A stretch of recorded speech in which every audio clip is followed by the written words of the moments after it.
Hello everyone. तो आ चुके हैं, चैप्टर है कॉन्स्टिट्यूशन डिज़ाइन हम का और क्लास 9th का है आपका, और पॉलिटिकल साइंस से है चैप्टर। पार्ट 3 कवर कर रहे हैं। इससे पहले मैंने पार्ट 2 कवर किया। पार्ट 2 में हमने democratic constitution in south Africa का कुछ, नेल्सन मंडेला के बारे में और स्ट्रगल अगेंस्ट अपार्थाइड सिस्टम का हमने पूरा देख लिया। अब आता है टुवार्ड्स ए न्यू कॉन्स्टिट्यूशन।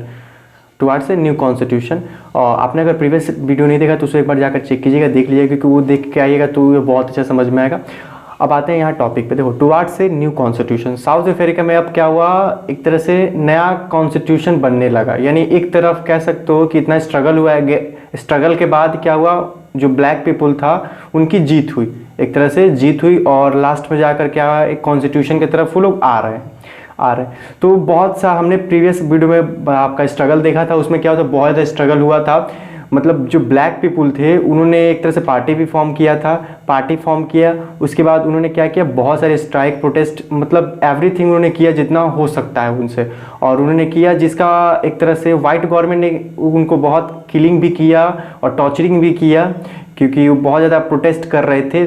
और इतना करने के बाद भी जब वाइट गवर्नमेंट ने देखा कि नहीं, जो इनका है आपका कम्युनिटी, ये एक तरह से इनका जो रेवोल्यूशन है, प्रोटेस्ट है, वो बंद नहीं हो रहा है, क्योंकि कितने पेड़ काटिएगा, एक को मारिएगा तो 10 खड़े हो जाएंगे।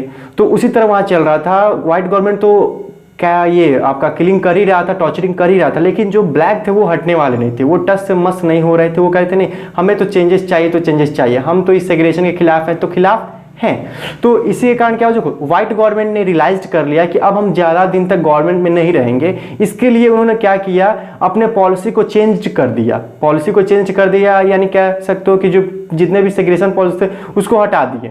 अब आते हैं एक तरह से कॉम्प्रोमाइज़ पे। और इसके बाद देखो क्या हुआ कि जो नेल्सन मंडेला थे, जितने भी ब्लैक लीडर थे और नेल्सन मंडेला थे, उनको एक तरह से छोड़ दिया गया जेल से, और एज अ फ्री मैन वो हो चुके थे। Nelson Mandela walked out the jail as a free man, वो फ्री मैन होगा, यानी आफ्टर 28 ईयर्स।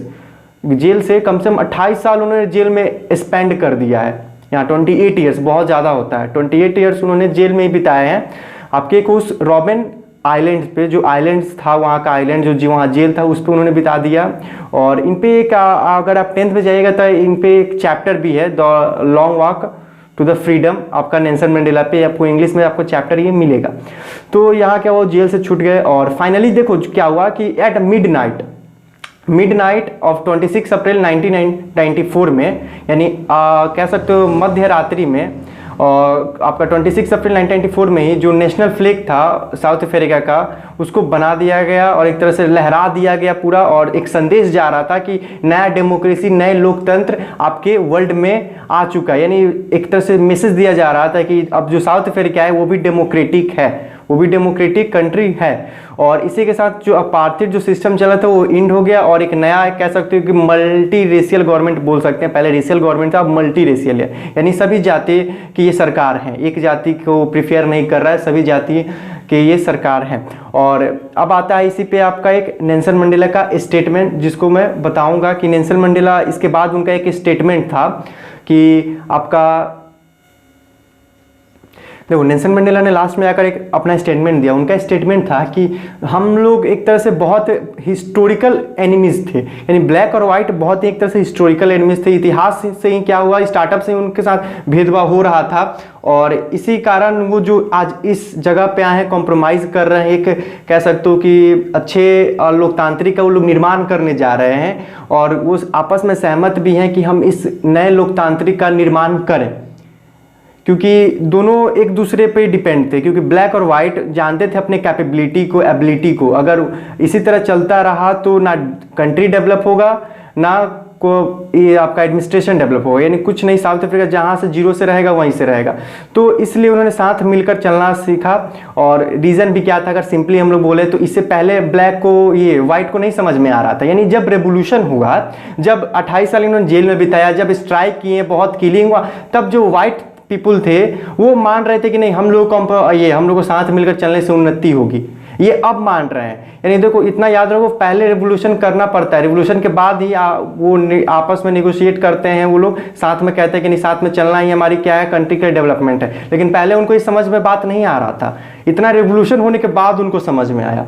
तो ये था एक रीज़न। हाँ, ये नेल्सन मंडेला का स्टेटमेंट था कि उन्होंने कहा कि ये जो हिस्टोरिकल एनिमीज थे हम लोग, और आज साथ मिलकर हम लोग क्या कर रहे हैं, कॉम्प्रोमाइज़ कर रहे हैं, एक तरह से सहमत है, और नए एक तरह से कौन कह सकते हो कि लोकतांत्रिक कंट्री को हम लोग, ये साउथ अफ्रीका लोकतांत्रिक कंट्री है, इसको फॉर्म कर रहे हैं हम लोग। जो रेशियल गवर्नमेंट है, अपार्थाइड सिस्टम है, उसको एंड कर रहे हैं। और वो जो ब्लैक और वाइट थे उनका ये मानना भी था कि हम साथ में चल सकते हैं और अच्छा कर सकते हैं। और उनका एक कह सकते हो कामना था नेल्सन मंडेला का कि जो दक्षिण अफ्रीका के ये लोग हैं वो कभी भी अच्छाई पर से विश्वास ना हटाएं, यानी फुल एक तरह से बिलीव करें ट्रूथ पे, अच्छाई पे। इसका एग्जाम्पल साफ साफ नेल्सन मंडेला, इन्होंने कभी भी अच्छाई नहीं छोड़ी। 28 ईयर्स इन्होंने क्या किया, जेल में स्पेंड कर दिया, लेकिन ये जो इनकी आइडियोलॉजी थी, एक तरह से ट्रूथ है, इसको कभी नहीं छोड़ा। इसलिए वो कह सकते हो कि साउथ अफ्रीका के लोग को मैसेज भी दे रहे हैं, बोल भी रहे हैं कि आप कभी भी अच्छाई पर से भरोसा मत छोड़िएगा, अच्छाई पे आप बिलीव कीजिएगा, आपको एक ना एक दिन आपको उसका रिजल्ट मिलेगा ही मिलेगा। लेकिन आप एक तरह से ट्रूथ पर से आप बिलीव मत हटाइए, आप अच्छाई पे ही, अच्छाई के साथ चलिए, अच्छाई पे ही विश्वास कीजिए। और एक और उनका कहना था कि ये अगर डेमोक्रेसी को बोले थे कि डेमोक्रेसी का आधार ही यही है कि अगर डेमोक्रेसी में माना ये मनुष्यता है, अगर ह्यूमैनिटी है, तभी वो क्या है, एक तरह से डेमोक्रेसी है। नेल्सन मंडेला का स्टेटमेंट था, और सही भी था स्टेटमेंट, क्योंकि डेमोक्रेसी है क्या, government people for the people and by the people, यानी इसमें पीपल का ही रूल रहता है, और ऑफिशियली एक तरह से लोकतंत्र का आधार ही है मनुष्य। अगर मनुष्य अच्छा रहे, ह्यूमैनिटी अच्छा रहे, तो डेमोक्रेसी भी सक्सेस रहेगी। अब चलते हैं हम लोग नेक्स्ट पॉइंट पे। यहाँ नेल्सन मंडेला का स्टेटमेंट कंप्लीट हुआ, इसके आगे और आपका पॉइंट्स है, मैं उसको भी क्लियर कर रहा हूँ। यहाँ तक वो बहुत ही समझ में आया, तो मूव करते हैं नेक्स्ट पॉइंट पे। नेक्स्ट पॉइंट है हमारा आपका, जो नेल्सन मंडेला है वो बोल रहे हैं कि साउथ अफ्रीका ऐसा होना चाहिए, मतलब एक based on equality of all races and a men and women, यानी इक्वालिटी होनी चाहिए, किसी भी मतलब कैसे तो भेदभाव ना रहे। और भेदभाव लेकर ही तो जितनी थी आपकी लड़ाइयाँ जो ये लोग लड़े थे, स्ट्रगल किए, तो भेदभाव को लेकर ही किए थे। तो फर्स्ट प्रायोरिटी ही होगी कि इक्वालिटी किया जाए ऑल रेसेस को लेकर, चाहे मेन हो चाहे वुमेन हो, आपके चाहे व्हाइट हो चाहे ब्लैक हो, सब all are the equal. Equality लाना पहला मोटिव था, सही है, इक्वालिटी होनी चाहिए।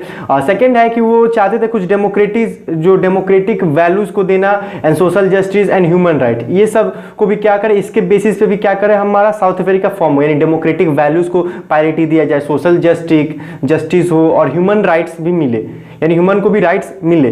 फिर इसके बाद उन्होंने क्या किया कि एक फॉर्म कॉमन कॉन्स्टिट्यूशन, ये सबको एक मोटो रखा गया। फिर इसके बाद एक कॉमन कॉन्स्टिट्यूशन, मतलब common constitution in the sense of कि व्हाइट एंड ब्लैक पीपुल दोनों साथ मिलकर, मतलब दोनों साथ बैठकर क्या कर रहे हैं, एक कॉमन कॉन्स्टिट्यूशन का निर्माण कर रहे हैं। तो फॉर्म किए कॉमन कॉन्स्टिट्यूशन। फिर क्या हुआ था कि जो कह सकते हो, हाँ मैं यहाँ एक सिंबल दिखाई दे रहा होगा, ये सिंबल इसलिए कि ये जो पॉइंट है ऊपर होना चाहिए, ये वाला पॉइंट नीचे होना चाहिए। तो देखो, जो कॉमन कॉन्स्टिट्यूशन फॉर्म करने के लिए कितना 2 साल लगा उन लोगों को, 2 ईयर्स कह सकते हो टाइम लिए, डिस्कशन किए, डिबेट किए। तो कॉन्स्टिट्यूशन फॉर्म करना इतना आसान बात नहीं है। आप चाहो तो देख सकते हो, नेपाल का केस स्टडी करोगे तो पता चलेगा कॉन्स्टिट्यूशन कितना बार बिगड़ा, कितना बार बना। तो 2 ईयर्स, कम से कम 2 ईयर्स डिस्कशन और debate made finest constitution the world has ever had. कह सकते हो 2 साल के बाद, एक तरह से 2 साल तक डिस्कशन और डिबेट चला, उसके बाद एक फाइनेस्ट और एक अच्छा, जो किसी वर्ल्ड में कॉन्स्टिट्यूशन नहीं होगा, वहां निर्माण किया गया। फाइनेस्ट का सेंस आ रहा है क्योंकि बहुत अच्छा, ये जितने भी वर्ल्ड में ऐसा कॉन्स्टिट्यूशन वैसा वहाँ होगा, क्योंकि बहुत ज़्यादा डिस्क्रिमिनेशन फेस किए थे। तो कॉन्स्टिट्यूशन भी फाइनेस्ट होना चाहिए ना, कि इन फ्यूचर क्या हो, फिर से वो लोग मुसीबत झेले हैं, जो स्ट्रगल किए, फिर स्ट्रगल ना करना पड़े। तो इसलिए कॉन्स्टिट्यूशन ऐसा वो लोग फॉर्म करेंगे जो बहुत ही हटके होगा, बहुत अच्छा होगा, जो एक तरह से इक्वालिटी राइट्स रखता होगा। और फिर क्या हुआ कि जो कॉन्स्टिट्यूशन है वो इतना कह सकते हो कि this constitution gave it's the citizen the most extensive rights available in any country.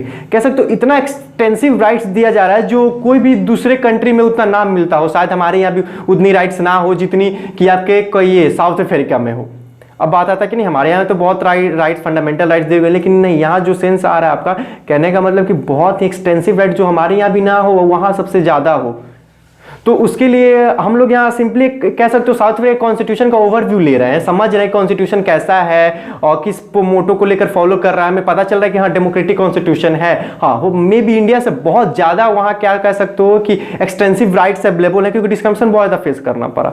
तो अगर आपको बहुत अच्छा से कॉन्स्टिट्यूशन को यानी इसको इस स्टेटमेंट को जस्टिफाई करना है कि नहीं क्या इतना राइट्स क्या दे दिया कि इतना राइट्स उन लोग को मिल रहा है भाई इंडिया से भी ज़्यादा, तो उसके लिए आपको उसका कॉन्स्टिट्यूशन को थोड़ा सा स्टडी करना पड़ेगा, पढ़ना पड़ेगा। लेकिन आप जितना ये केस स्टडी की इससे आपको तो पता चल ही गया होगा कि ये जो है सही रियली में बहुत एक्सटेंसिव राइट्स वहां मिल रहा होगा।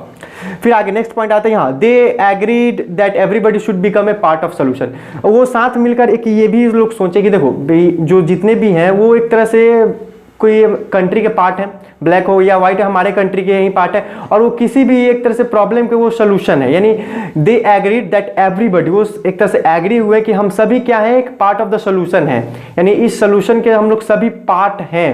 क्योंकि देखो कंट्री कब फॉर्म होगा, एक एक बूंद बूंद से तालाब बनता है, उसी तरह कंट्री तभी फॉर्म होगा आपका जब इसमें लोग होंगे, जब कॉपरेशन होगा अच्छा, और तभी एक अच्छा कंट्री एक आइडियल कंट्री बनेगा आपका। फिर आते हैं प्रियम्बल। देखो preamble to the South Africa constitution some of this spirit, यहाँ कहने का मतलब है कि जो कॉन्स्टिट्यूशन है आपका उसका जो प्रियम्बल है वो सभी कह सकते हो स्पिरिट को फुलफिल कर रहा है, शो कर रहा है, रिप्रेजेंट कर रहा है जो नेल्सन मंडेला चाहते थे, यानी जो कंट्री चाहता था, यानी इक्वालिटी चाहता था, रेसेस में डेमोक्रेटिक वैल्यू सबको एक तरह से वहां दिया जा रहा था प्रायोरिटी। हाँ आगे आते हैं नेक्स्ट पॉइंट पे। हाँ the South Africa constitution inspire the democratics all over the world, यानी कह सकते हो कि सभी कंट्री इससे प्रेरणा लेते थे इस कॉन्स्टिट्यूशन से, क्योंकि ये कॉन्स्टिट्यूशन सही में रियली बहुत हटके था, जितनी राइट्स देनी चाहिए बहुत एक्सटेंसिव राइट्स मिलते थे यहाँ, और बहुत ही एक तरह से अलग इसलिए था, प्रेरणा लेना इसलिए था क्योंकि देखो ब्लैक और व्हाइट का कॉपरेशन हो रहा था, वो साथ मिलकर चल रहे थे। ये आसान बात नहीं है दो कम्युनिटी को आपको साथ लेकर चलना। हमारे इंडिया ही डाइवर्स कंट्री है, यहाँ इतने दंगे होते रहते हैं कह सकते हो अभी भी आपका, तो एक तरह से डाइवर्स कंट्री को साथ लेने में बहुत ही एक तरह से बहुत प्रॉब्लम फेस करना पड़ता है हम लोग को, वायलेट भी होता है। लेकिन साउथ अफ्रीका में समझ सकते हो हिस्टोरिकल आ रहा था वहाँ जो एनिमीज, वो आज क्या कर रहे हैं साथ मिलकर बैठ के कॉन्स्टिट्यूशन बना रहे हैं, चल रहे हैं। तो रियली उनसे प्रेरणा जो कॉन्स्टिट्यूशन उनका बना उनसे इंस्पायर हो रहे थे सभी, एक वर्ल्ड जो दुनिया थी उनसे इंस्पायर हुए थे। ये South Africa constitution really too good. हाँ फिर अब आते हैं देखो यहाँ अब speaking on the South Africa constitution Mandela से, यानी अब कॉन्स्टिट्यूशन बन गया है 2 साल के बाद ये सब, तो अब जो तुम्हारे ये नेल्सन मंडेला थे वो ब्लैक फर्स्ट प्रेसिडेंट भी हुए थे वहाँ के, तो उन्होंने एक स्पीच भी दिया है। तो वो स्पीच को देखते हैं, उस स्पीच के पॉइंट्स को देखते हैं कि वो कहना क्या चाहते थे, उनका मोटो क्या था स्पीच में। रहे थे कि जो साउथ अफ्रीका का संविधान है वो हिस्ट्री और आपके फ्यूचर दोनों को रिप्रेजेंट करता है, दोनों को बताता है। और अगर बात करें तो अभी जो कॉम्प्रोमाइज़ चल रहा है, हम ब्लैक और वाइट आपका एक पवित्र रिश्ता बनने जा रहा था, एक पवित्र रिश्ता में बनने जा रहे हैं हम लोग कि इन फ्यूचर कभी भी हम लोग फिर अपने हिस्ट्री को रिप्रेजेंट नहीं करेंगे, फिर से नहीं दोहराएंगे। और हम अपने सभी एक तरह से वो घोषणा पत्र भी निकाल दिए थे जो नेल्सन मंडेला थे, वो ये तो अच्छी बातें भी बोल रहे थे, लेकिन उन्होंने कहा कि नहीं एक ये वास्तविक अर्थों में साझा करने का घोषणा पत्र भी, यानी एक घोषणा पत्र भी वो निकाल रहे थे कि नहीं मैं बोल रहा हूँ ये ऊपर ऊपर बात नहीं है, ये रियली में हम लोग को फॉलो करना इन प्रैक्टिकल, चाहे आप ये ब्लैक हो चाहे वाइट हो, चाहे दूसरे रेसेस को हो, चाहे स्त्री हो चाहे पुरुष हो, यह देश हमारा है और यह देश के पूर्ण रूप से हम सभी का है। यानी कह सकते हो ये देश हमारा है और इस पे हमारा अधिकार है और हम सभी से इस देश का निर्माण है, यानी इक्वालिटी को चाहते थे और वास्तविक में ही चाहते थे कोई डिस्क्रिमिनेशन ना हो। तो इनका यही स्पीच था आपका, और ये स्पीच कब था तुम्हारे कॉन्स्टिट्यूशन के बाद। इससे पहले जो हमने स्पीच देखा तो जेल के बाद वो आए थे तब अपना स्पीच दिया था। ये स्पीच है जब उन्होंने एक तरह से कॉन्स्टिट्यूशन फॉर्म हो गया तब उन्होंने अपना ये स्पीच दिया। उनका मेनली मोटो था कि हम लोग कभी भी हिस्ट्री को रिप्रेजेंट नहीं करेंगे और जो नया साउथ अफ्रीका उसको इक्वालिटी पे हम लोग बिलीव करके चलेंगे और कोई भी डिस्क्रिमिनेशन नहीं होगा, चाहे ब्लैक हो चाहे व्हाइट हो चाहे स्त्री हो चाहे पुरुष हो, और यह देश सबका है और इस पे सबका अधिकार है, इक्वालिटी है। तो यही नेल्सन मंडेला का एक तरह से स्पीच का मोटो था और यही उनका आधार था, वही बोलना चाहते थे सबसे। तो ये आपका टुवर्ड्स न्यू कॉन्स्टिट्यूशन यहाँ कंप्लीट हो गया हम लोग। फिर नेक्स्ट जो टॉपिक है why we do need a constitution, फिर कॉन्स्टिट्यूशन क्यों नीड है ये टॉपिक है, तो इसको भी स्टडी करेंगे। तब तक के लिए धन्यवाद, थैंक यू फॉर वाचिंग। आप इसको लाइक कीजिए, सब्सक्राइब कीजिए और अपने दोस्तों के साथ भी शेयर कीजिए। अगर कोई डाउट होता है तो आप कमेंट कीजिए, अगर कोई डाउट होता है, अगर कुछ भी आपका डाउट हो आपको यहाँ टॉपिक में तो आप कमेंट कीजिए, और आप कमेंट कीजिएगा तो मुझे पता चलेगा आपका फीडबैक देना चाहिए, तो आप कमेंट कीजिए। तो मिलते हैं नेक्स्ट लेक्चर में आपका।